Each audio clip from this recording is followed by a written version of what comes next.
chairman of the board, Dick Wiley, hosted a fireside chat with the FCC's chief of staff, Scott Delacourt.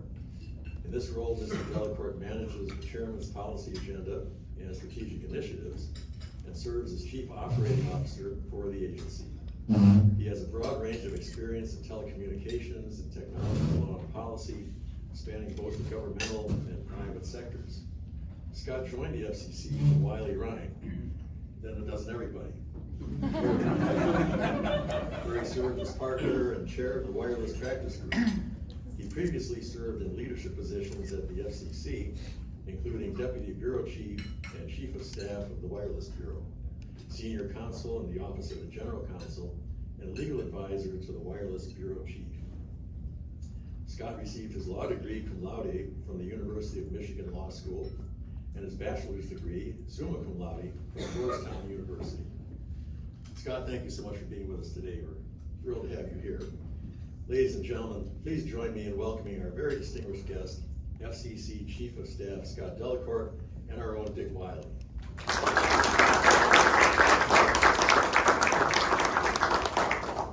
Scott, it's good to see you again, and we're going to talk about some key issues that'll be for the FCC or coming soon. But first, I'd like to ask you, Scott, if you might describe what your principal responsibilities are in your important job as Chief of Staff. Well, thanks, Dick, and thanks for having me here today. I want to thank the Media Institute. I've come to these events for many years and always enjoyed them. Is it on? Are these on? Mm-hmm. Hear me?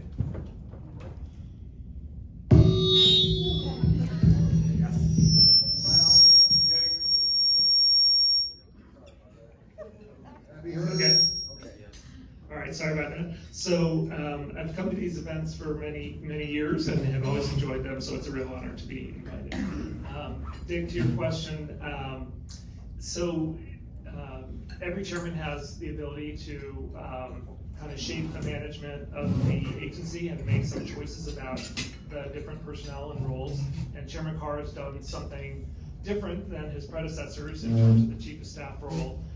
He has both the Chief of Staff for the agency, which is my role, and also Chief of Staff for his office. And it's a hybrid role.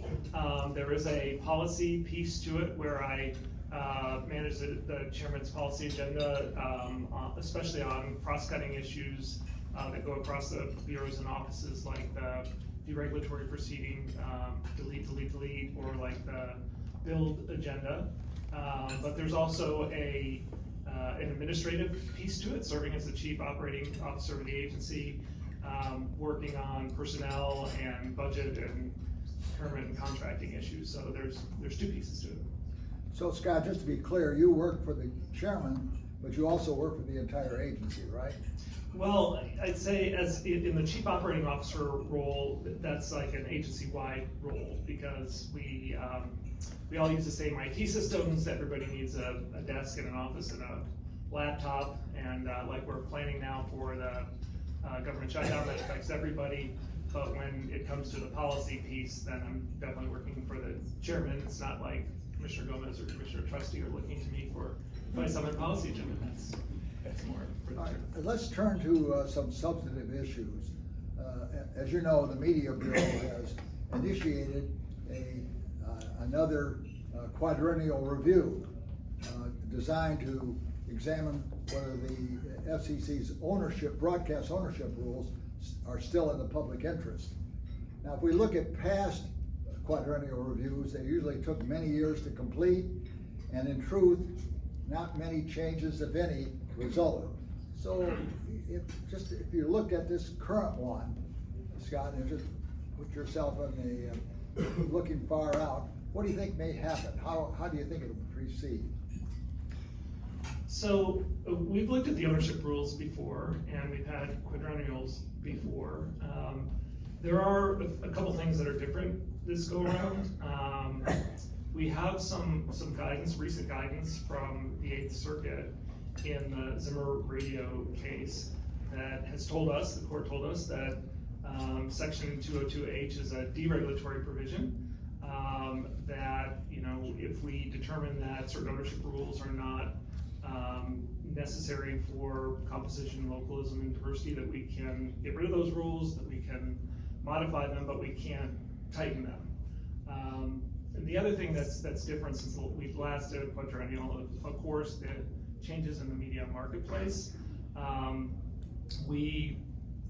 Over time, we're seeing new voices enter the space. We've got streaming services, satellite, other non-broadcast and online video platforms, and of course they compete for the same advertising dollars as broadcast media does. So we're looking at that. We're putting out next week an NPRM to look at broadly at these rules. We're going to look at the local TV rule, the local radio ownership rule, as well as the dual network rule. But as far as where things are going to go there, I think it'll really be driven by the record. We, in post-Chevron world, we can't sort of predict where things are going to go other than basing it on what we hear in the comments and the record that's developed, and so we'll have to wait and see. Now, I noticed, of course, that the 39% television national reach cap was not included in the quadrennial review. But could we expect that a commission initiative might occur in the near future in that? So yeah, the national ownership cap is explicitly carved out of the quadrennial process by Congress, and that's by design. But we did refresh the record on the national ownership cap recently, and that public notice asks questions that are not like what's asked in the quadrennial. So it looks at changes that have happened in the media marketplace that impact the continuing need for these rules. So, the presence of new streaming services and online video competition. And then the question is, what does that mean for the cap? Does the cap limit broadcasters as they're competing with these new services and video offered by big tech? And it also asks questions about what's the impact of the cap on the relationship between affiliates and networks. So overhanging all that is the question of the FCC's authority to change the ownership cap. As you know, in 2004, the Congress directed us to adopt a 39% ownership cap, and that's a pretty specific number, right? 39%. So that's a factor there about whether we can change it, but it's not the first time that Congress has directed the FCC to adopt a rule. We're told to do that all the time, and usually the case is when we're directed to adopt a rule, once we initiate a proceeding and we adopt the rule, then our obligation is done. So we've discharged our duty to Congress, and because we have broad APA rulemaking authority, and there are other provisions in the statute that enable us to modify and change rules, it's not always the case that the fact of a rule being adopted means that it can never be changed. But I think the short answer to your question is, in terms of authority, that's a kind of an open issue, and whatever we do is likely to be litigated. Let's turn to high definition television. Scott, do you expect that in the near term we might see some sort of commission action that would, shall we say, help the new next generation television standard, ATSC 3.0, to be more quickly adopted? Well, when you think about ATSC 3.0, the first thing I think of is that it's a very exciting technology that enables new services and potentially new business models.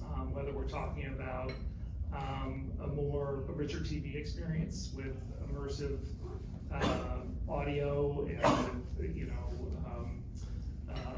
Ultra HD, or whether we're talking about multicasting or enhanced video, enhanced public safety alerts, or data casting, all these different options you have, wireless offload, or things of that nature.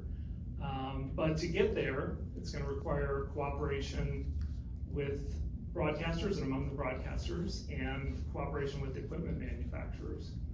So we're trying to help that along. We've taken some steps to, for example, clarify what the 3.0 application requirements are, and we've also, tried to offer some more optionality in terms of meeting the requirement to provide an ATSC 1.0 signal during the transition period. We've also put out NAB's petition for rulemaking that looks to sunset ATSC 1.0 by 2028 and to require 3.0 tuners in new equipment. We've got comments in on that, and we're taking ex parte meetings. But in terms of how quickly the transition can actually move, I think the real factor is going to be consumer interest and how excited consumers are about these new services and new capabilities. And if they see the value proposition there, that's going to be really the big driver of moving things forward.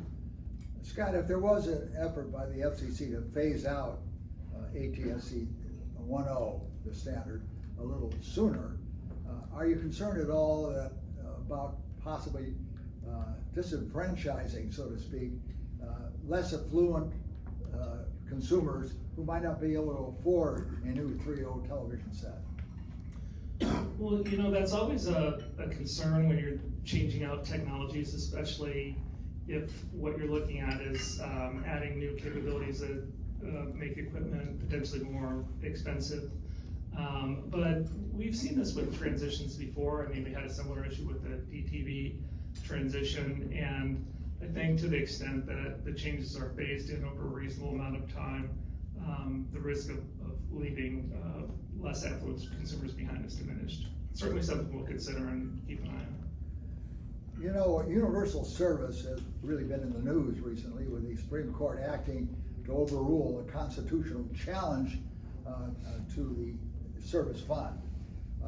But Scott, as we look to the future, are you concerned about whether or not there should be some changes in the contribution factor because of the ever-increasing cost of the fund?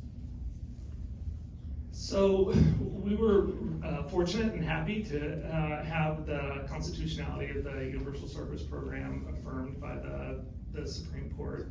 And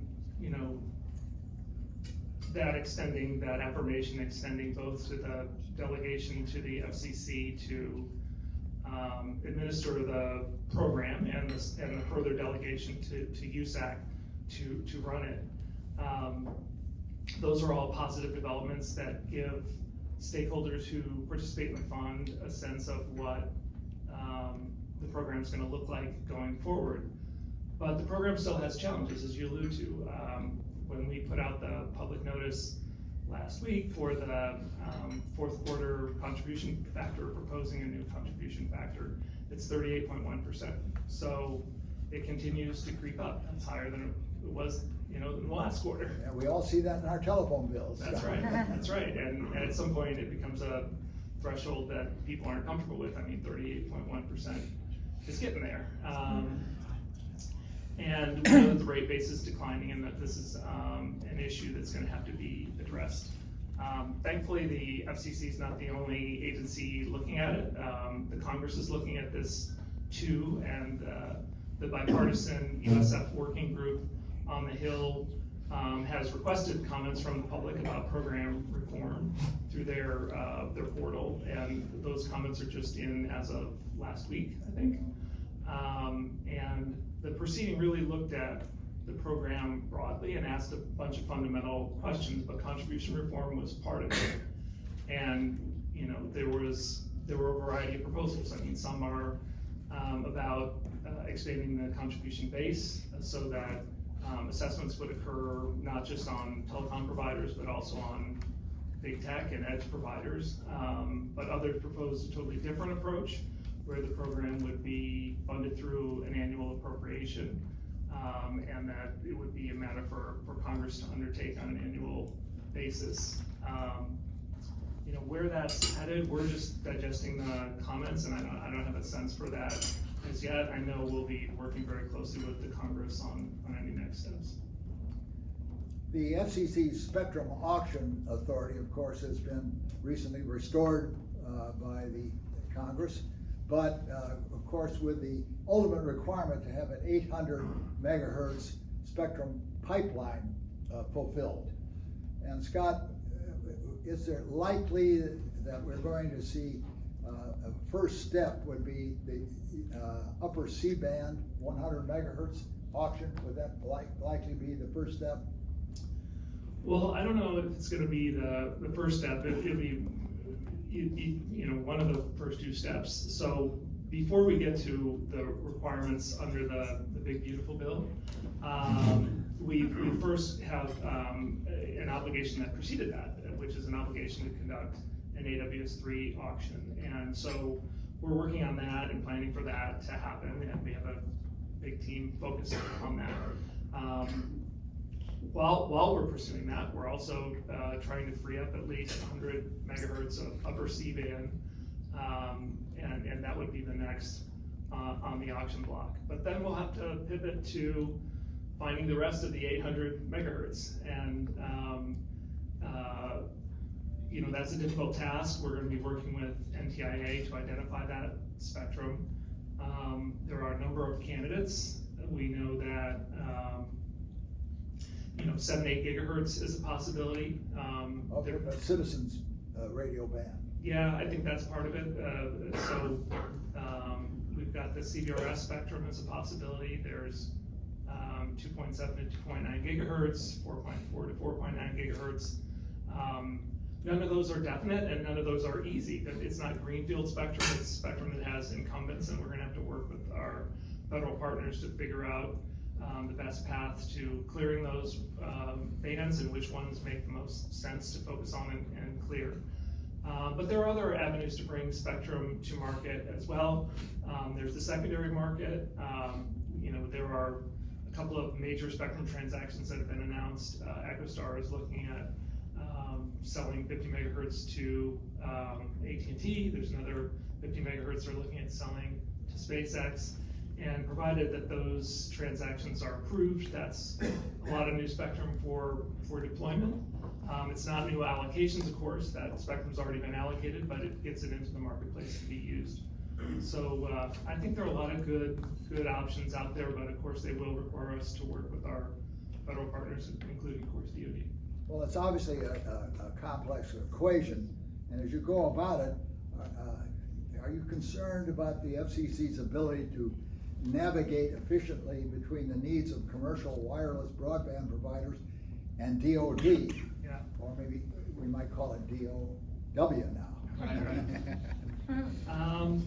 You know, that's always a concern, but I think just given where we are on spectrum policy at the present time, it's unavoidable. It's not like we have the option of finding spectrum in places where it's not encumbered. So it's not DoD, and it is, you know, largely DoD given the extensive use of the spectrum by that agency. Then it's other federal agencies. You know, we have to coordinate with the FAA and the Department of Transportation and others. So we're doing that. We have been doing that. They've been a willing partner, and we're working constructively with them, and I hope that'll be the case going forward. And of course, in addition to HDTV, the Commission is also overseeing another next generation standard, and that is 5G. And Scott, how do you feel about the development of 5G? A lot of people are concerned that it really hasn't lived up to expectations so far. There haven't been any killer applications yet identified. What's your view on that? Yeah. So in terms of each successive generation of wireless technology, our first and foremost focus is on getting the technology deployed. And from that perspective, 5G is a wonderful story. It's being deployed rapidly. We're really happy with the progress in getting it out into the marketplace.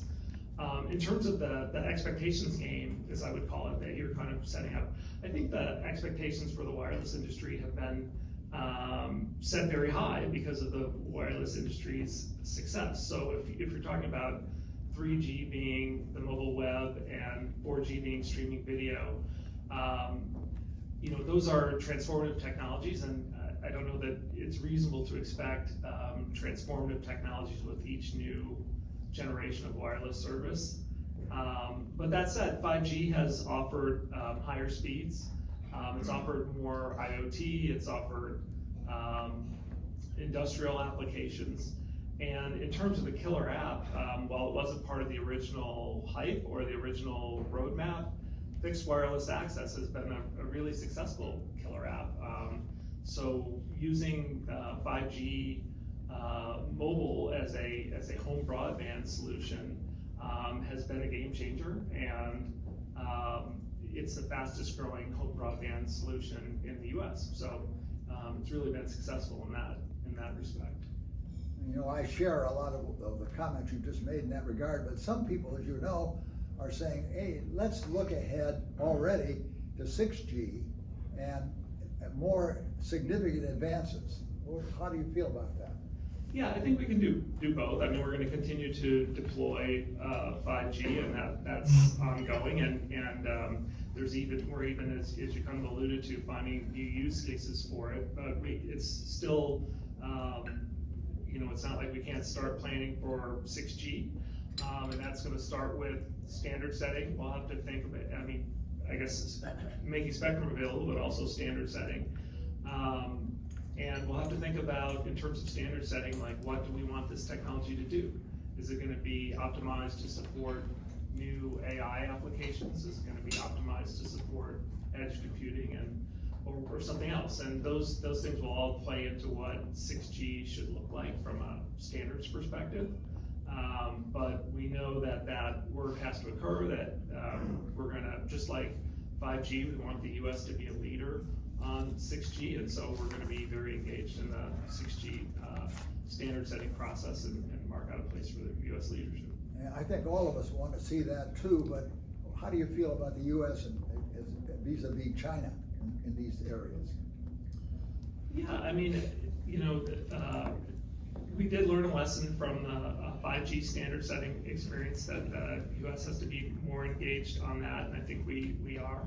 I think you're going to continue to see that, but in terms of 5G being deployed, I don't think there's any question that the US is taking a lead role and continues to be a world leader on that technology.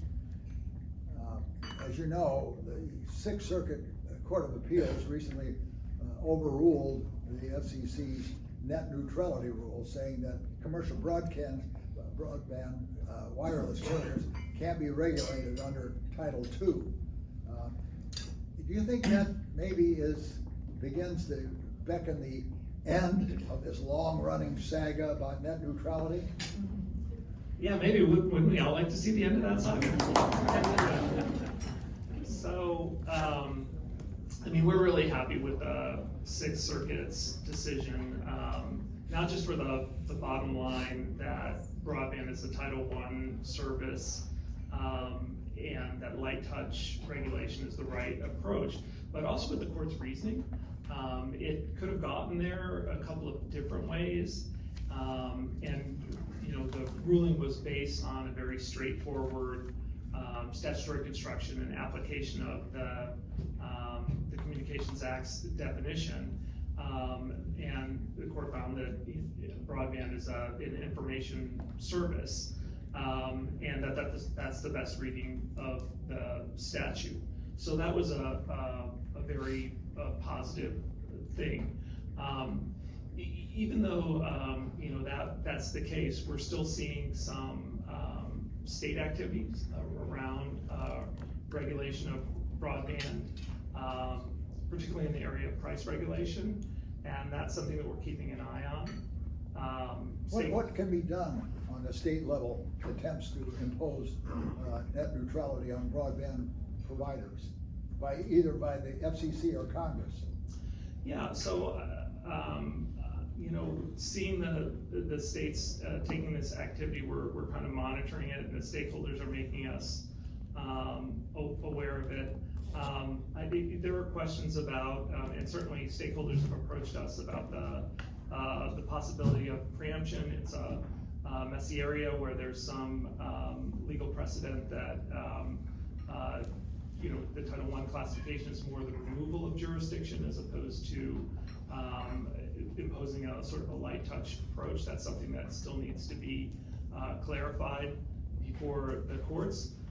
It's an area where Congress could certainly weigh in, but I'll defer to Congress as to their setting their own regulatory agenda. We'd certainly be helpful if we can on that front and provide input and support, but they kind of set their own agenda. Scott, you mentioned the sales recently of EchoStar's spectrum to other carriers.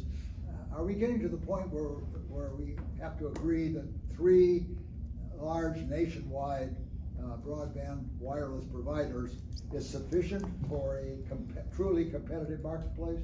How does the FCC look at that? So in terms of our approach to competitive review in the wireless area, we use a multi-factor approach, going market by market, sort of a local market approach.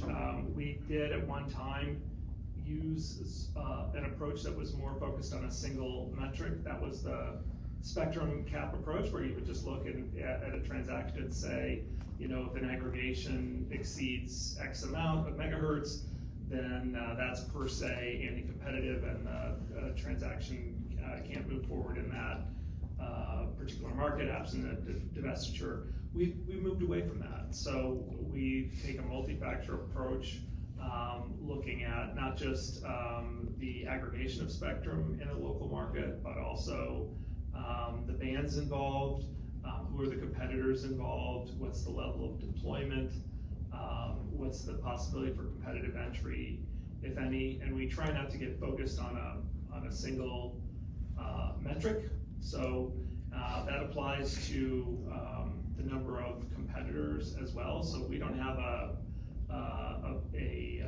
binary approach where we say, it's 3 competitors or 4 competitors or some other number, and that absent more than the transaction is can't go forward.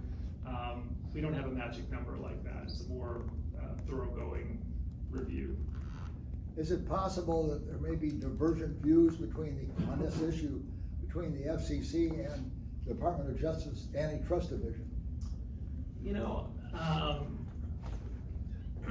We work closely with the Department of Justice on all of our transaction reviews, and in my experience, they have been used a multi-factor approach as well. They're not totally zeroed in on, just the competitor count being the be-all and end-all of whether a transaction is competitive. And I expect that to be the case going forward. We've had good and collaborative work with them, and I think that's going to continue. Scott, as you certainly know, everybody knows, the Supreme Court not so long ago basically got rid of the Chevron deference doctrine, which applied to federal regulatory agencies. Really, as you look to the future, how's that going to likely affect the FCC's decision making? So I have a bit of a contrarian view on this. I think the predominant view is that the end of Chevron deference was sort of a seismic development, that it's a game changer, that where there was a thumb on the scale in favor of federal agencies and their approach to statutory construction, and so all things equal, the agency wins, and that's changed now, and so you can expect a different win-loss ratio in the appellate courts. I don't really see it that way for a couple of reasons. One is the Supreme Court had signaled long before Loper Bright that it was looking negatively at deference to federal agencies and their statutory construction. And the appellate courts, picked up on that. So it's been kind of a long time since the appellate courts have really given a lot of deference to agency statutory construction. And the second thing is that in the absence of having the ability to start in a position of deference, what you have to do as an agency, what we have to do as the FCC, is persuade a court that our reading of the statute is the best, and that regardless of where the default falls, that our reading is the best reading of the statute. Well, candidly, that's what we've always tried to do. I don't think we've really gone into, and Adam Kennedy was here, he can speak to that, but we have never really taken the lazy path of trying to advance a construction without fully supporting it and relying on Chevron deference. What we've tried to do is advance the best meaning of the statute, and that's what we're going to continue to do. Rick? We have, we're running a bit late, so we have time for one more question. All right. On that score, Scott, do you think that it's also a signal by the Supreme Court to Congress about doing a little bit more careful drafting of bills to give more specificity to the regulatory agencies? Well, the Supreme Court, in not just in local right, but in a variety of proceedings, has shown some that's not as receptive to the administrative state as perhaps other courts have been. And the mission there is, the message there is that perhaps the administrative state agencies like the FCC are doing too much of the work that should be done by Congress and could be done through more clearly worded statutes and statutes that are clearer about their intent. That's a pretty tough message and a tough putt for Congress. They have lots to do, and while telecom is important to everybody in this room, Congress has a lot of other things to deal with. But I do think that's the message, and we'll just have to see going forward whether that's a change that occurs.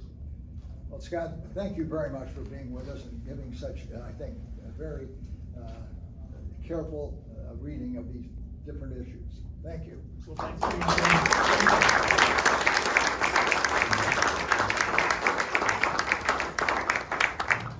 Given the time, we're going to have to stop here because our speaker's on a tight schedule and needs to get back.